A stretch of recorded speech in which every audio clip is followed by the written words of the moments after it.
धन्यवाद।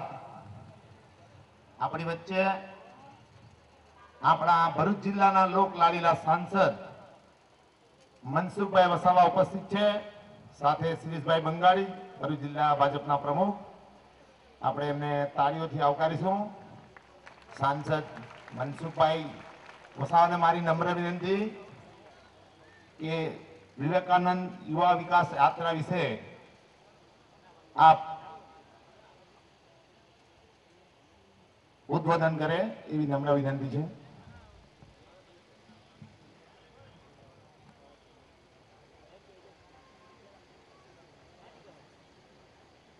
पड़े हूँ आप सौने वंदे मातरम ने भारत माता की जय ना सूत्र बोलावीश। આપણે એવું સૂત્ર જોરથી બોલાવીશું કે ગુજરાતના માનનીય મુખ્યમંત્રી માંગરોલ છે ત્યાં આપણો અવાજ તેમને સંભળાય ને દિલ્હીમાં જે ભ્રષ્ટ લોકો બેઠા છે એવા ભ્રષ્ટાચારીઓને પણ આપણી જે વેદના છે સંભળાય। तो आजना प्रसंगे मंचस्थ विराजमान भरूच जिल्लाना सौ भारतीय जनता पार्टीना आगेवानो, गुजरातना माननीय मुख्यमंत्री अपनी वच्चे विवेकानंद युवा विकास यात्रा लईने आवी रह्या छे। मंत्री गुजरातना गामडाओ खूंदी वळ्या छे। गुजरातना माननीय मुख्यमंत्री विकासना माटे तो घणी घणी योजनाओ बनावी छे अने आज विकासलक्षी योजनाना कारणे एमने स्पर्शे एमनो विकास थाय, असरकारक विकास थाय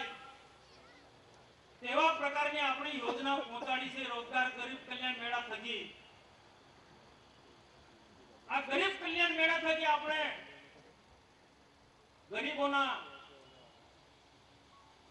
એવા કામો કર્યા છે કે કોંગ્રેસે 50 વર્ષની અંદર જે કામો નથી કર્યા એ આપણે ખૂબ ઓછા સમયની અંદર 10 થી 11 વર્ષના ગાળામાં એ કરીને બતાવ્યા છે. તો એવા વિકાસ પુરુષ માનનીય મુખ્યમંત્રી નરેન્દ્રભાઈ મોદી આ ગુજરાતના યુવાનો પાસે ખૂબ મોટી અપેક્ષા રાખે છે. એમને જેમ સ્વામી વિવેકાનંદ આજે ભલે આપણી વચ્ચે નથી, પણ મેં શરૂઆતમાં કીધું એ પ્રકારે કે આ દેશને પરમ વૈભવના શિખરે પહોંચાડો હશે, દેશનું યુવા ધન પરિશ્રમ કરશે. સ્વામી વિવેકાનંદને સમજીને સ્વામી વિવેકાનંદનું જે સપનું છે એ સાકાર કરવા માટે આ દેશના યુવાનો પ્રયત્ન કરશે તો ચોક્કસ એમનું સપનું સાકાર થવાનું છે. અને આપણે જોઈ રહ્યા છે કે સ્વામી વિવેકાનંદના જીવનમાંથી પ્રેરણા લઈને માનનીય મુખ્યમંત્રી નરેન્દ્રભાઈ મોદી આજે ગુજરાતનો વિકાસ કરી રહ્યા છે. અને ગુજરાતનો વિકાસ એવો કર્યો છે, અમે દિલ્હીમાં છે, અમને ખબર છે, પાર્લામેન્ટમાં અનેક રાજ્યના સંસદ સભ્યો હોય, અનેક રાજ્યના વહીવટમાં બેઠેલા લોકો હોય, એ અમને પૂછે ગુજરાતના માનનીય મુખ્યમંત્રી નરેન્દ્રભાઈ મોદીમાં એવું તો શું સારું છે કે આજે ગુજરાતની વિકાસની વાત દેશ અને દુનિયામાં ચર્ચાઈ રહી છે. આ એમ નથી ચર્ચાતી. હકીકતમાં ગુજરાતના માનનીય મુખ્યમંત્રી નરેન્દ્રભાઈ મોદીએ ગુજરાતનો એવો વિકાસ કર્યો છે અને મીડિયાના મિત્રો એની નોંધ લીધી છે. આજે આખા દેશની અંદર આપણે જે વિરોધી લોકો જે છે, વિરોધી પાર્ટીના લોકો પણ ગુજરાતના વિકાસની વાતો કરે છે. આજે હરિયાણા અને પંજાબ ને આપણે પાછળ છોડી મૂક્યું છે. તો એવા માનનીય મુખ્યમંત્રી નરેન્દ્રભાઈ મોદી હજુ પણ ખૂબ વિકાસ કર્યો છે. એના કરતા હજુ પણ આપણે વધારે કામ કરવાનું છે. ગુજરાતના યુવાને એવું કામ કરવાનું છે કે ગુજરાતના યુવાનોમાંથી આ દેશના યુવાનો કંઈક પ્રેરણા લે. ગુજરાતના યુવાનોમાંથી આ દેશના યુવાનો કંઈક માર્ગદર્શન લે. એ અંગેનું એવું આપણે કામ કરવાનું છે. ગુજરાતના યુવા ધનને જગાડવા માટે આ સ્વામી વિવેકાનંદ યુવા વિકાસ યાત્રા લઈને માનનીય મુખ્યમંત્રી નરેન્દ્રભાઈ નીકળ્યા છે. આપણે સૌ જાણીએ છીએ કે યુવા વિકાસ પરિષદ ગુજરાતના એક ગામની અંદર બનાવી છે. અને આ યુવા વિકાસ પરિષદ પાસે આપણી સરકાર માનનીય મુખ્યમંત્રી એ અપેક્ષા રાખે છે કે આ સરકારની વિવિધ પ્રકારની યોજના છે, સરકારની કલ્યાણકારી યોજના છે, એ યોજનાને ગુજરાતનો યુવાન સમજે અને જરૂરિયાતવાળા લોકો સુધી એ યોજના પહોંચે. એ કામ ગુજરાતના યુવાનોએ કરવાનું છે. ગુજરાતના યુવાનોને ગામે ગામ આપણે રમત ગમતની કિટ્સ આપી છે, ક્રિકેટના સાધનો આપ્યા છે, વોલીબોલના સાધનો આપ્યા છે. જેવી રમત હોય, શહેર હોય તો શહેરમાં ટેનિસના સાધનો આપ્યા છે. યુવાનોમાં પડેલી શક્તિને ખીલવા માટે, યુવાનોમાં પડેલી શક્તિને બહાર કાઢવા માટે ગુજરાતના માનનીય મુખ્યમંત્રી નરેન્દ્રભાઈએ આ નમ્ર પ્રયાસ કર્યો છે. અમને સંપૂર્ણ વિશ્વાસ છે ગુજરાતના યુવાનોમાં. અહીંયા ઉપસ્થિત વાલિયા અને ઝઘડિયાના યુવાનોમાં જે શક્તિ પડેલી છે એ શક્તિને યોગ્ય માર્ગે વાળવા માટે માનનીય મુખ્યમંત્રી ખૂબ મોટી અપેક્ષા રાખે છે. યુવાનોએ પોતાનામાં પડેલી શક્તિને આ રમતગમતના ક્ષેત્રના રમતગમતના મેદાનમાં રમતોની સાથે સાથે એવું આપણે ગામનું વાતાવરણ બનાવવાનું છે કે માનનીય મુખ્યમંત્રીને એક ગુજરાતને એક આદર્શ ગામ બનાવવા માંગે છે. આ યુવાનોને આ ક્રિકેટના સાધનો, વોલીબોલ ટુર્નામેન્ટના જે સાધનો એક નિમિત્ત છે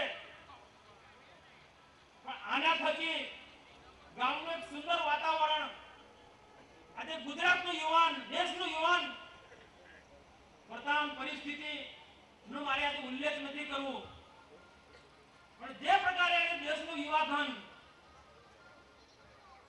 જે અવળા પાટે જઈ રહ્યું છે એને આજે યોગ્ય માર્ગે વાળવાની જરૂર છે. જો સમયે જો યોગ્ય માર્ગે આપણે યુવાધનને ન વાળીએ તો કેટલાક વિદેશી તત્વો આપણા દેશને તોડવા માટેના જે પ્રયત્નો કરી રહ્યા છે એમાં સફળ ના થાય એના માટે જ આ બેડું માનનીય મુખ્યમંત્રી નરેન્દ્રભાઈ ઝડપ્યું છે. યુવાનો પડેલી શક્તિ ને છિન્ન ભિન્ન ના થઈ જાય એટલે ગુટકા જેવી નશીલી પદાર્થો પણ આપણે એના પર પ્રથમ આ દેશની અંદર પ્રથમ પ્રતિબંધ ગુજરાતે મૂક્યો છે. તો આજના યુવાનો પાસે હું અપેક્ષા રાખું છું, માનનીય મુખ્યમંત્રી પણ આજ અપેક્ષા રાખે છે કે યુવાનોમાં પડેલી શક્તિ એ ત્યારે જ કામ લાગવાની છે કે યુવાનોએ પ્રથમ વ્યસનોથી દૂર રહેવું પડશે. એમનામાં અનેક પ્રકારની શક્તિઓ છે, એ શક્તિઓને જાગૃત કરવું પડશે. સ્વામી વિવેકાનંદે જે સ્વપ્ન આપ્યું છે એ સ્વપ્ન સાકાર કરવા માટે આપણે નરેન્દ્રભાઈની જે તાકાત છે તો એ નરેન્દ્રભાઈની જેમ આપણે પણ પ્રજાનું કામ કરવું પડશે, સમાજનું કામ કરવું પડશે. તો જ આ યુવાનો પાસે માનનીય મુખ્યમંત્રી નરેન્દ્રભાઈ જે અપેક્ષા રાખે છે એ પ્રકારનું આપણે કામ કરી શકવાના છે. યુવાધન ને જાગૃત કરવા માટે, યુવાનોમાં પડેલી શક્તિને ખીલવા માટે ગુજરાતની સરકારે માનનીય મુખ્યમંત્રી નરેન્દ્રભાઈ મોદીએ અનેક પ્રકારની યોજનાઓ આપી છે. આપણી વચ્ચે આપણા ગુજરાતના ભાજપના પ્રદેશ પ્રમુખ માનનીય ફળદુ સાહેબ ઉપસ્થિત થયા છે, તેમને આપણે તાલીઓથી વધાવી લઈએ. સાથે સાથે ગુજરાતના હોમ મિનિસ્ટર, આપણા નર્મદા જિલ્લાના પ્રભારી મંત્રી પ્રફુલભાઈ પટેલનું પણ આપણે આવકારીએ છીએ. ટૂંક સમયમાં જ આપણી વચ્ચે માનનીય મુખ્યમંત્રી નરેન્દ્રભાઈ પધારી રહ્યા છે. તો સૌ ટાઈમ ઘણો થયો, તાલુકાનો ઝઘડિયા તાલુકાનો અત્યાર સુધી જે વિકાસ નથી થયો એ વિકાસ કરવાનો જવાબદારી આપણા સૌના માથે છે. અને એ જ આપણી પાસે કે ખૂબ ઘણા સમયની માંગ હતી કે આપણા વાલિયા તાલુકાના જે છેવાડાના ગામો જે છે, નેત્રંગ વિસ્તારના, ઝઘડિયા તાલુકાના વાલપોર, ગાલીબાના અંદરના જે ગામો જે છે કે એમને જે તાલુકા મથકે જવું હોય, ભારતીય જનતા પાર્ટીની સરકાર બનવાની છે. કોઈ તાકાત એવી નથી કે ગુજરાતમાં ફરી મુખ્યમંત્રી નરેન્દ્રભાઈને ગાદી પર બેસવા માટે કોઈ રોકી શકે, કારણ કે કોંગ્રેસની અંદર તાકાત જ નથી. કોંગ્રેસના લોકો આજે હવા કેમ મારે છે? ગુજરાતના માનનીય મુખ્યમંત્રીએ જે પ્રકારની જે યોજના બનાવી છે, જે પ્રકારની વિવિધ પ્રકારની યોજનાઓ બનાવી છે, આદિવાસી ભારત માતા કી. અન્ય મહાનુભાવ પણ ખેસ કરાવશે. શ્રી કનકસિંહભાઈ માંગરોળા ભારતીય જનતા પાર્ટીમાં પ્રવેશ લઈ રહ્યા છે. જોરદાર તાલીથી અમને વધાવીએ.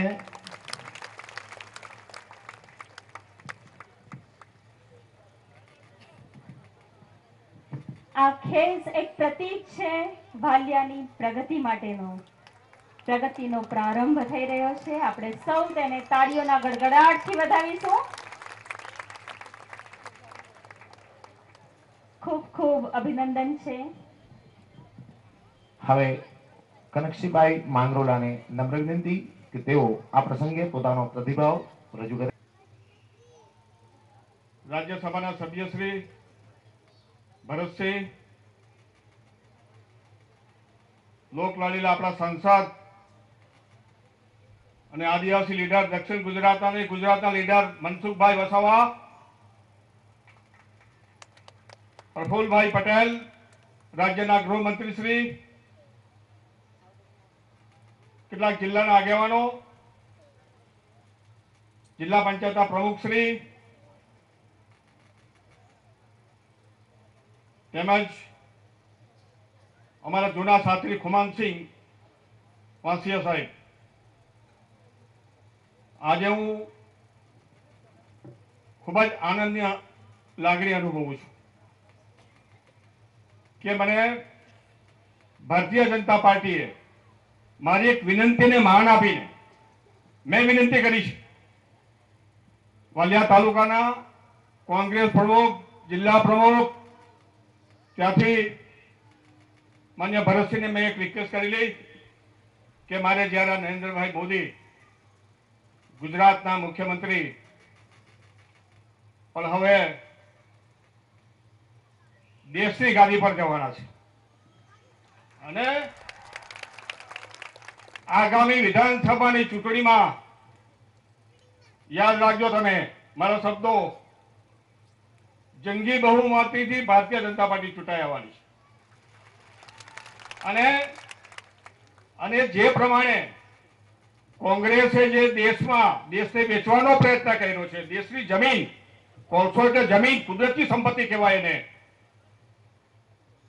મિત્રો, કોંગ્રેસનું ચાલે ને તો આપણી જે નર્મદા જે કેનાલો છે, નર્મદા ડેમ છે, એમાં કોલસો નાખે એવા છે એ લોકો અને એ કોલસો આખા ગુજરાતે પહોંચાડો છે, આખા ગુજરાતને એ કોલસાવાળું પાણી પાય એમ છે આ લોકો કોંગ્રેસ વાળા, એટલો ભ્રષ્ટાચાર કરી રહેલા છે. એટલે જે કોઈ મિત્રો આજે બધા અહીંયા હાજર છે, ખાસ તો અમારા આદિવાસી મિત્રો વધારે છે અહીંયા, અમારા વાલિયા, ઝઘડિયા, ડેડિયાપાડા, સાગબારા, જે અમારા બધા અનામી મિત્રો આજે ખૂબ મોટી સંખ્યામાં આવ્યા. હજુ તો ઘણી બધી વાતો કરવી છે, માન્ય મુખ્યમંત્રીશ્રી આપણી પાસે આવશે, પરંતુ હું આ સમયે એટલું ચોક્કસ કહીશું કે આવતી વિધાનસભાના ગુજરાતના મુખ્યમંત્રી નરેન્દ્રભાઈ જ હશે અને આવતી વિધાનસભાની ચૂંટણી ફક્ત દેશ પૂરતું નથી, સમગ્ર દુનિયાની નજર છે. સમગ્ર દુનિયાને જોશે કે આ ગુજરાતની ચૂંટણી કાલે કેવી રીતે લડાઈ છે. એની ઓબામા નોંધ લેશે, યુકે લેશે, લંડન લેશે, ફ્રાન્સ લેશે, ઇટાલી લેશે, જાપાન લેશે.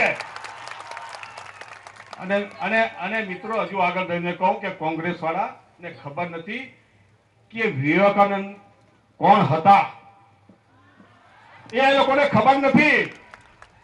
કદાચ તમને ખબર હશે બધાને કે ના ખબર તો આજે કહું તમને કે આપણે ટાટા વાળા ભાઈ, શું નામ એનું, બિરલા ટાટાનો પેલો રતન ટાટા નહીં, જમશેદજી ટાટા સાથે સ્વામી વિવેકાનંદ દુનિયાની ભ્રમણ કરેલા, દુનિયામાં ગયેલા, રોજી માટે જાપાન ગયેલા, રશિયા ગયેલા, ઇટાલી ગયેલા કે મારી 33 કરોડની જનતા માટે મારે રોજીરોટી કેવી રીતે લાવવા, કેમ લાવવા.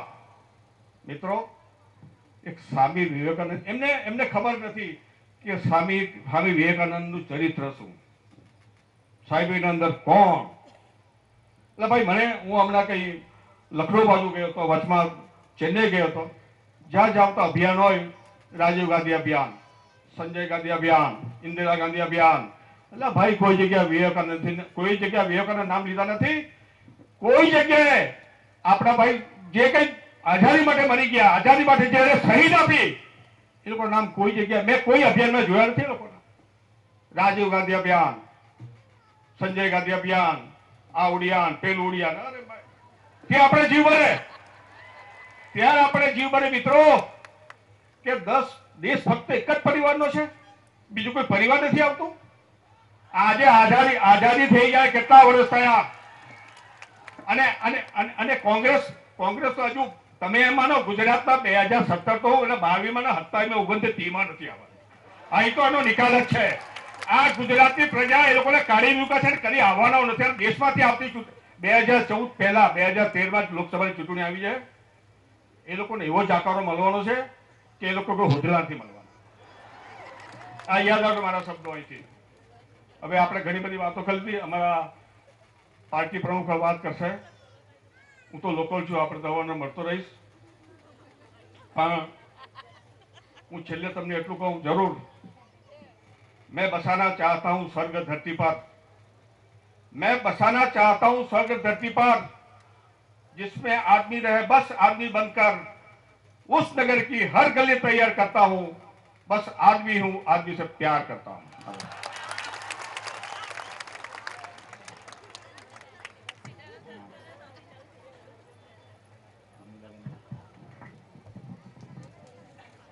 માતા કી આ માલે કઈ અહીંયા જુવાની એકલા એકલા બોલ્યા રાખે, બાકીના કોઈ બોલતા જ નથી.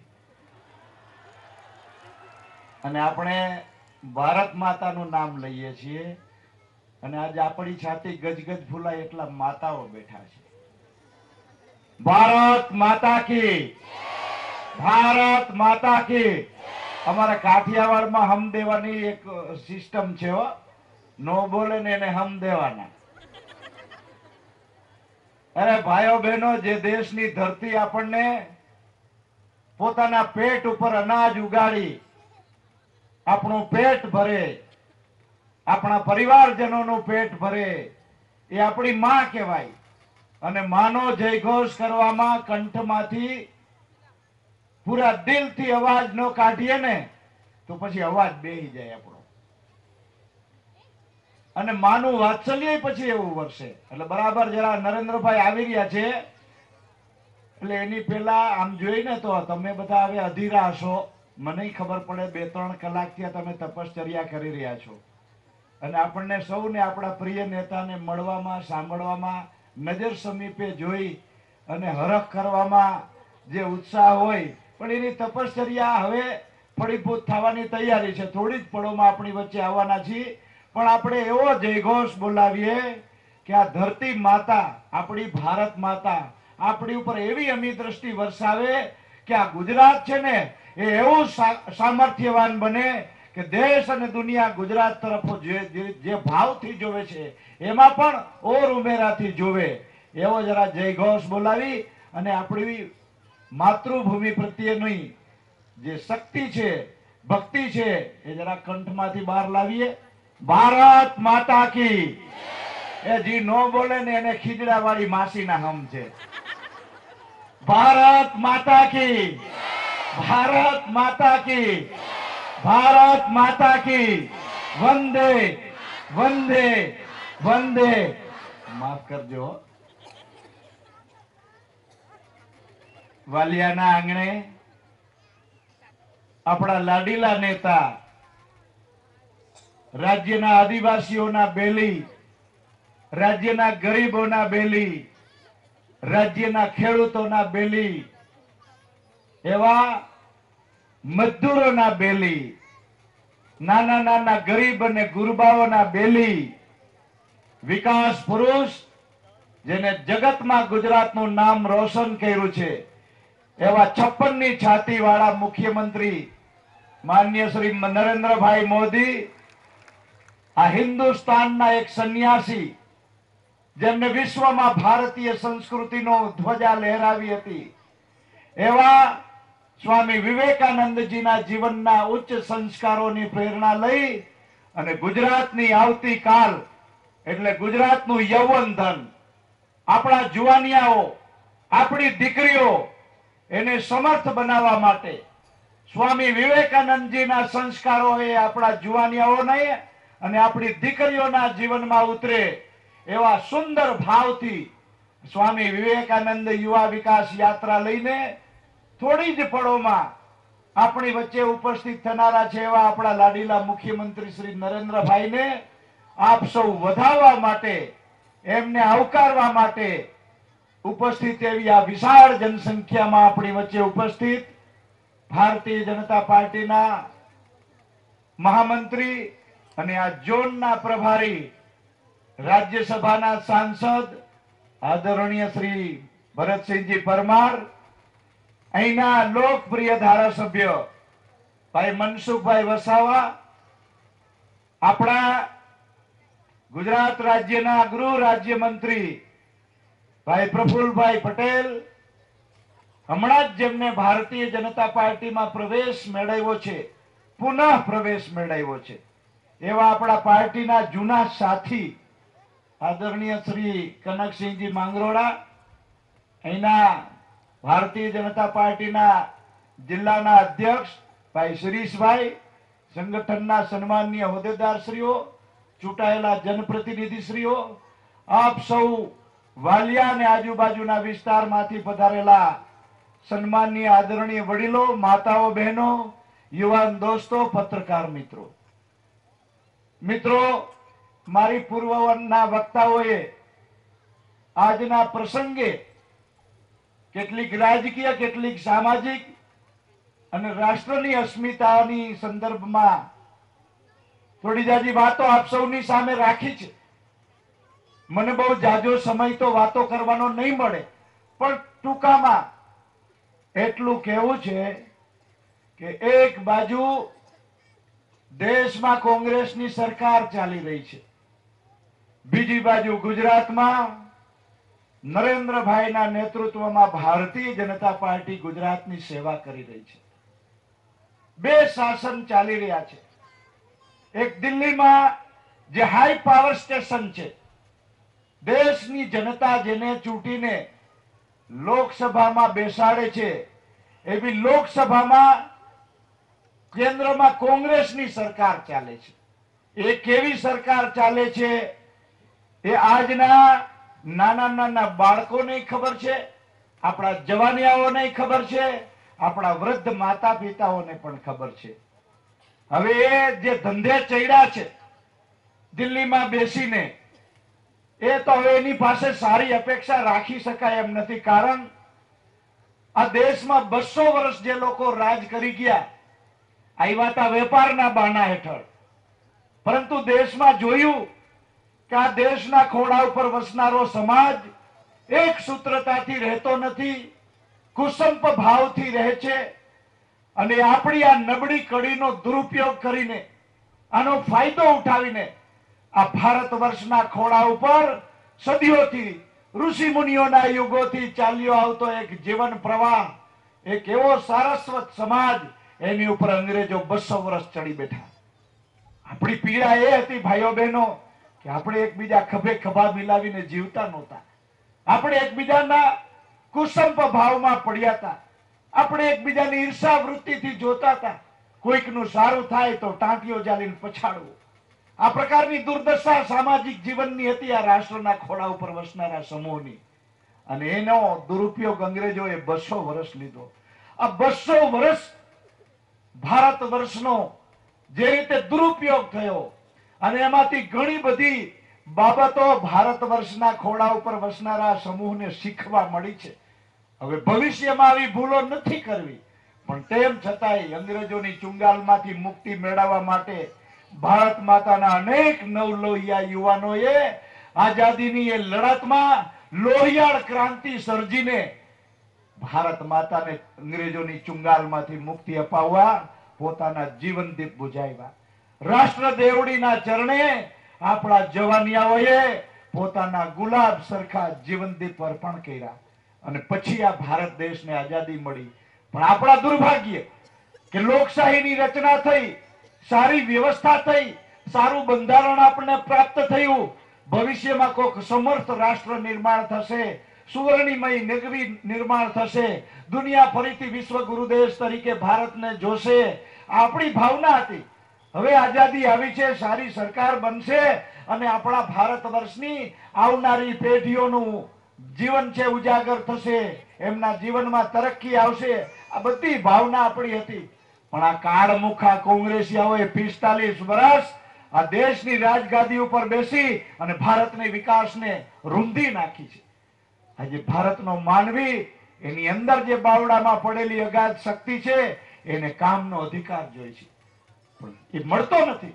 કારણ દેશવાસીઓ ખૂબ સારી આશાથી, દેશના કરદાતાઓ ખૂબ સારી આશાથી, પ્રમાણિકતાથી રાજની દેશની તિજોરીમાં કરવેરો જમા કરાવે છે. આટલા પ્રમાણિક કરદાતાઓ હિન્દુસ્તાન સિવાય દુનિયાના કોઈ દેશમાં જોવા નહીં મળે. જે લોકો દુનિયાના દેશોમાં ફરે છે ને એને ખબર છે આટલા આદર્શ કરદાતાઓ ભારત માતાના ખોળા ઉપર પડેલા છે અને એ કરવેરો જમા કરાવે છે. એ ધન જે રાજ્ય અને કેન્દ્રની તિજોરીઓમાં જમા થાય છે, એ ધનનો સદુપયોગ કરી અને પ્રજાને વળતર આપવું જોઈએ, સારી યોજનાઓ આપવી જોઈએ. પ્રજા તમારી પાસે ભીખ નથી માંગતી. શાસનમાં બેઠેલા શાસકોએ પ્રજાના ગજવામાંથી રાજની તિજોરીમાં જે કરવેરા આવે છે એ કરવેરામાંથી જ યોજનાઓ ઘડવાની હોય છે. એ જ કરવેરાઓમાંથી એને વાર્ષિક અને પંચવર્ષીય યોજનાના બજેટો બનાવવાના હોય છે. પણ દુર્ભાગ્યવશ ભારતના સમાજ જીવનને જે આશાઓ છે એ પ્રકારનું રાજનૈતિક શાસન મળતું નથી. એના કારણે દેશના લોકો એના પેટનો ખાડો પૂરી શકતા નથી. ભાઈઓ બહેનો, આપણે એવા સમયમાંથી પસાર થઈ રહ્યા છીએ કે દેશમાં આ કોંગ્રેસે બે જવાબદારી પૂર્વકનું શાસન ચલાવ્યું છે, ખોટી નીતિઓ અમલમાં લાવ્યા છે અને એના કારણે મોંઘવારીએ માજા મૂકી છે. ગરીબ માનવીનું જીવન જીવવું દોહલું બન્યું છે. અરે આ ગરીબ માનવી છે કોણ? શું એ ભારત માતાના ખોળા ઉપર વસનારો આપણો ભાઈ ભાંડુ નથી? શું એ આપણા ભાઈઓ નથી? તો શાસનમાં બેઠેલા લોકોએ કમસે કમ આ મધ્યમ વર્ગના અને સામાન્ય માનવી જે જીવી રહ્યો છે, જે ગરીબ માનવી ગરીબીની રેખાની નીચે જીવી રહ્યો છે, શું એના બાળકોને એને ભણાવવા નથી? શું એ ગરીબ માનવીને એના દીકરા દીકરીઓને ભણાવીને ડોક્ટર થતા જોવા નથી? શું એ ગરીબ માનવીને એના દીકરા દીકરીઓને સારું શિક્ષણ અપાવી અને વ્યાપાર વાણિજ્યના ક્ષેત્રમાં મોકલવા નથી? દરેક માતા પિતાની ઈચ્છા છે કે અમારા દીકરા દીકરીઓ સારું ભણે, અમારું માતા પિતાનું નામ રોશન કરે, અમારા કુટુંબનું જગતમાં નામ રોશન કરે, એવા હોશિયાર નવી પેઢી બને, અમારા બુઢાપાનો આધાર બને. દરેક માતા પિતાની આ ઓરતા હોય છે, દરેક માતા પિતાની ઈચ્છા હોય છે. પરંતુ આ કોંગ્રેસના લોકોને કપાળમાં ભગવાને બે આંખો તો આપી હતી, પરંતુ દેશવાસીઓના બાવડામાં રાજશક્તિની તાકાત પૂરવા માટેની ઈચ્છા શક્તિનો અભાવ હતો. કરુણાહીન લોકો શાસનમાં રહ્યા ભાઈઓ બહેનો, અને એના કારણે આપણી બરબાદી થઈ છે. આપણા સદભાગ્ય છે એક બાજુ કેન્દ્રની કોંગ્રેસ સરકાર દેશના લોકોને 2 ટક ખાવાનું અનાજ પૂરી પાડી શકતી નથી. 58,000 કરોડ રૂપિયાનું ગયા વર્ષે અનાજ સડી ગયું. કોણ જવાબદાર આના માટે? શાસનમાં બેઠેલી કોંગ્રેસને દેશમાંથી ઘઉં, ખેડૂતનો દીકરો અગાધ મહેનત કરે, કાળી મજૂરી કરે, એને પોસાતું હોય કે ના પોસાતું હોય, એને ભળતું હોય કે ના ભળતું હોય, એને વળતર મળતી હોય કે ના મળતી હોય, પરંતુ ધરતીમાં ઊંડું હળ હાંકી અને નિષ્ઠાપૂર્વક આપણો ખેડૂતનો દીકરો કાળી મહેનત કરી અનાજના ઢગલા કરીને રાષ્ટ્રને અર્પણ કરે છે, જગતનું પેટ ભરે છે. એને વ્યાજબી ભાવ મળતા હોય કે ના મળતા હોય, પરંતુ ખેડૂતનો દીકરો નિષ્ઠાપૂર્વક આ ભારત માતાના ખોળા ઉપર એ પોતાનો કૃષિ ધર્મ બજાવતો આવ્યો છે અને રાષ્ટ્રને અનાજના ઢગલા કરીને પૂરો પાડતો આવ્યો છે. થોડી વાર માની લ્યો તો જેમ બીજા ક્ષેત્રો હડતાલ પાડે છે, એમ ખેડૂતના દીકરા 5 વર્ષ અનાજ વાવવાનું બંધ કરી દે તો ભૂખે મરી જાય, ભૂખે. પણ આ ખેડૂતનો દીકરો કાળી મહેનત કરે છે, જગતના તાત તરીકેનું એનો કર્તવ્ય ધર્મ બજાવે છે. અને આ કેન્દ્રની કોંગ્રેસની સરકાર ગયા વર્ષે ગુજરાત અને દેશના ખેડૂતો જે કપાસ પકવી રહ્યા છે, એ કપાસ પકવતા ખેડૂતો કાળી મહેનત કરે છે અને પોતાની ગુણવત્તાવાળી કપાસની ચીજો બનાવે છે, અને એના કારણે આંતરરાષ્ટ્રીય બજારના ભાવ ગુજરાતના ખેડૂતને મળતા થયા હતા. ગયા વર્ષે મને બરોબર યાદ છે, ગુજરાતના ખેડૂતો જે કપાસ પકાવતા હતા, ચાઇનાની બજારના વ્યાપારીઓ ગુજરાતની ધરતી ઉપર ઢસડાઈને આવ્યા હતા, આપણા ખેડૂતનો કપાસ ખરીદવા માટે આવ્યા હતા. એવો લંબતારી અને ટૂંકતારી કપાસ ગુજરાતના ખેડૂતો પકવતા થયા અને વિશ્વના સારામાં સારા બજારોના ભાવ, એ ભાવે ચાઇનાના વ્યાપારીઓ મારા ગુજરાતના ખેડૂતના સીમ સેઢે ખરીદવા આવ્યા હતા. આ ગૌરવ ગુજરાતના ખેડૂતને અપાવનારો કોણ? નરેન્દ્ર મોદી. આ ગુજરાતમાં 45 વર્ષ કોંગ્રેસ સત્તામાં રહી, પરંતુ ક્યારેય આંતરરાષ્ટ્રીય બજારના વ્યાપારીઓ ગુજરાતના ખેડૂતના ખેતરમાં પેદા થતી જણસીઓ, પેદા થતા પાક, કોઈ વેપારી ક્યારેય ગુજરાતની ધરતી ઉપર ખરીદવા આવ્યો નહોતો. હા, કારખાનાઓમાં પેદા થતી ચીજો ખરીદવા જરૂરથી આવતા હતા, પરંતુ ખેડૂતના ખેતરમાં પેદા થતા પાક કોઈ આંતરરાષ્ટ્રીય બજારના વ્યાપારીઓ ખરીદવા આવ્યા હોય એવો પ્રથમ કિસ્સો નરેન્દ્ર મોદીએ નિર્માણ કર્યો. આ દ્રષ્ટિ